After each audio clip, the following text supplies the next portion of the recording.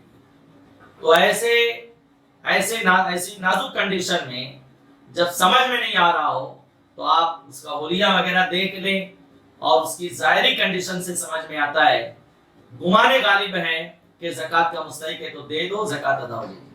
اور اگر آپ نے یہ تحری نہیں کی، گمان غالب پر فیصلہ نہیں کیا، اور ایسے ہی زکوٰۃ دے دی، بعد میں معلوم ہوا مستحق زکوٰۃ نہیں تھا، تو زکوٰۃ ادا نہیں ہوگی۔ تو دیتے وقت آپ یہ خیال کر لیں، گمان غالب ہو تو آپ زکوٰۃ دیں۔ میرے عزیزوں، اسی طرح سے کوئی پریشان حال ہے تو اب وہ مستحق زکوٰۃ ہے یا نہیں؟ تو جیسا کہ میں نے ابھی عرض کیا کہ آپ کسی فقیر کو مالک بنا دیں، وہ فقیر کسی بھی کار خیر میں، راشن وغیرہ تقسیم کرنے میں خرچ کر دے گا، اپنے ساتھیوں میں جو مستحق زکوٰۃ ہے، کمیٹی کے ممبران میں کوئی مستحق زکوٰۃ ہے، اسے آپ نے دے دیا، اور اس نے اپنی جانب سے غریبوں میں، محتاجوں میں راشن وغیرہ تقسیم کرنے کے معاملے میں جو ہے وہ رقم دے دی، آپ کی زکوٰۃ اس طرح سے بھی ادا ہو جائے گی۔ تو میرے پیارے آقا علیہ الصلوۃ والتسلیم کے پیارے دیواروں، زکوٰۃ کن لوگوں کو دی جائے تو اس کی میں نے وضاحت کر دی ہے، اور جہاں بھی دی جائے یہ شرط ہے جنہیں دی جائے وہ فقیر ہونا چاہیے، قریبی رشتہ داروں میں آپ پہلے ترجیح دیں، ان لوگوں کو زکوٰۃ دیں۔ چھوٹا بھائی بڑے بھائی کو بھی زکوٰۃ دے سکتا ہے، بڑا بھائی چھوٹے بھائی کو بھی زکوٰۃ دے سکتا ہے۔ اب کبھی ایسا ہوتا ہے کوئی مستحق زکوٰۃ ہوتا ہے لیکن اس کو زکوٰۃ بول کر دیں تو لینا پسند نہیں کرتا، وہ اپنی بے عزتی محسوس کرتا ہے، تو آپ دل میں زکوٰۃ کی نیت رکھیں، آپ اسے تحفہ بول کے دے سکتے ہیں، عیدی بول کے دے سکتے ہیں، افطاری کے خرچ کے لیے دیتا ہوں وغیرہ وغیرہ، کچھ بھی بول کے دے دیں، دل میں آپ کے زکوٰۃ کی نیت تھی، یہ کافی ہے، آپ کی زکوٰۃ ادا ہو جائے گی۔ اسی طرح سے اگر آپ کی رقم کہیں پھنسی ہے، جیسے آپ نے کسی کو قرض دیا تھا 10,000 روپیے، اب وہ دے نہیں رہا، ٹال مٹول کرتا ہے، تو لوگ سوچتے ہیں میں اس کو زکوٰۃ میں شمار کر لیتا ہوں کہ یہ میری زکوٰۃ نکل گئی۔ نہیں، وجہ یہ ہے کہ زکوٰۃ دیتے وقت زکوٰۃ کی نیت ہونی چاہیے۔ آپ نے تو بطور قرض دیا تھا، قرض کی نیت سے دیے تھے، اب وہ رقم آپ کی الجھ گئی ہے، پھنس گئی ہے، تو آپ اس کو زکوٰۃ میں کاؤنٹ نہیں کر سکتے، زکوٰۃ کے معاملے میں حساب میں لے نہیں سکتے، آپ کو زکوٰۃ اس کے علاوہ دینی ہوگی۔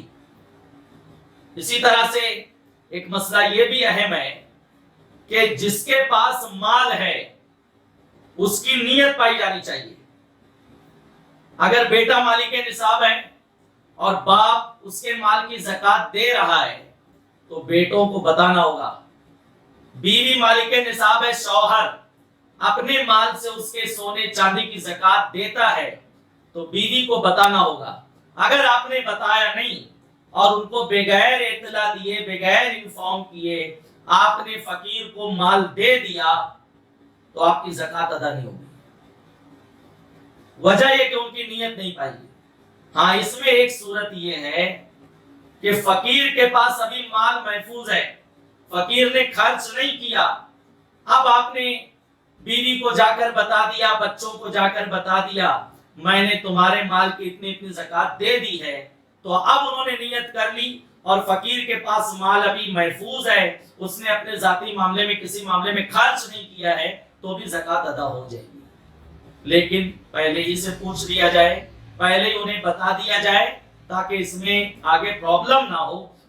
وجہ یہ ہے کہ فقیر اگر خرچ کر دے راشن پانی میں، ضرورت کے سامان میں، کپڑے وغیرہ کی تیاری میں، تو اب اگرچہ وہ نیت بھی کریں گے تو بھی زکوٰۃ ادا نہیں ہوگی۔ اس لیے پہلے ہی انہیں اطلاع دے دی جائے تاکہ زکوٰۃ کی ادائیگی میں کوئی کوتاہی نہ آئے۔ زکوٰۃ کتنی دی جائے گی تو اس سے پہلے میں نے بتایا ہے کہ جو زکوٰۃ کتنی دی جائے گی تو مال کا 40واں حصہ 2.5% آپ کو دینا ہوگا۔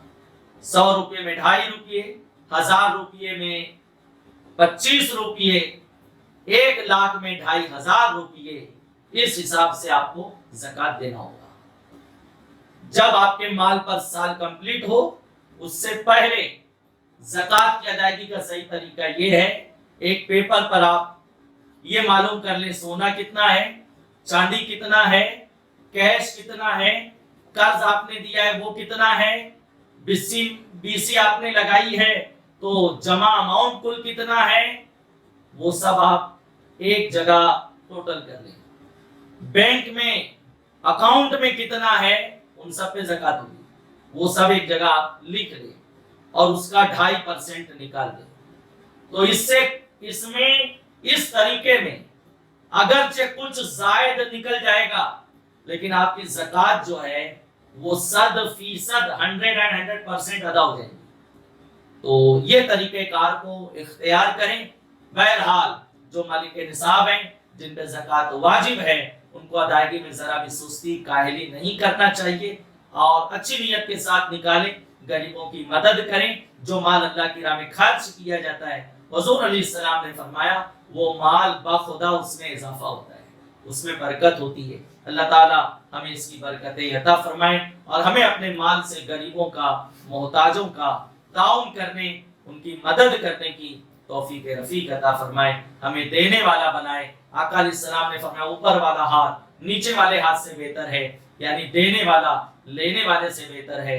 اللہ ہم سب کو نوازنے والا بنا دے، اللہ ہم سب کو غنی بنا دے۔ مولا کریم علم و عمل کی توفیق رفیق عطا فرمائے۔ السلام علیکم ورحمۃ اللہ وبرکاتہ۔